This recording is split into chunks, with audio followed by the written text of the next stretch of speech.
Je fais partie d'un groupe Défi Ecophyto qui est piloté par la Chambre d'agriculture de Seine-Maritime dans l'objectif de diminuer en fin de compte notre impact au niveau produits phytosanitaires sur nos exploitations et en l'occurrence essayer de s'affranchir de l'utilisation du glyphosate.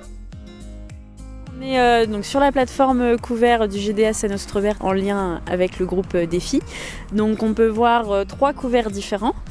Et on a aussi 3 ateliers. Un atelier présentation des semis qu'on a pu faire au 23 août.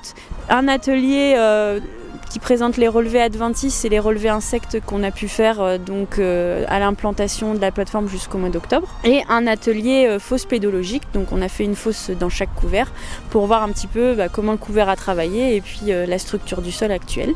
Je me suis toujours intéressé à la structure de sol au global, sur l'exploitation. Les couverts, il y a une obligation administrative. Il y a un intérêt sur le long terme à travailler sur la structure du sol. Les couverts y participent largement.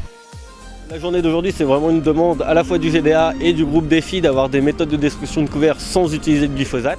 L'objectif aujourd'hui, c'était d'avoir la plus large gamme de matériel possible pour la destruction des couverts, avec différents types de matériel. Donc on avait beaucoup de rouleaux pour montrer qu'on pouvait aussi détruire les couverts sans toucher le sol. On avait aussi du matériel un peu plus innovant, donc le scalper, notamment le scalper de Treffler, qui est vraiment là un outil de précision qui travaille entre 2 et 5 cm. Couplé avec un rouleau par exemple à l'avant, comme c'était présenté aujourd'hui, ça permet de hacher le couvert et puis d'aller déraciner vraiment ce qui reste derrière le rouleau. Les démonstrations, c'est bien parce qu'on voit sur la même journée, on voit les différents types de matériel qui existent et sur les différents couverts qu'il peut y avoir et puis les avantages et les inconvénients de chaque outil. Le but, c'est vraiment de trouver du matériel pour se passer de l'usage du glyphosate pour la destruction des couverts.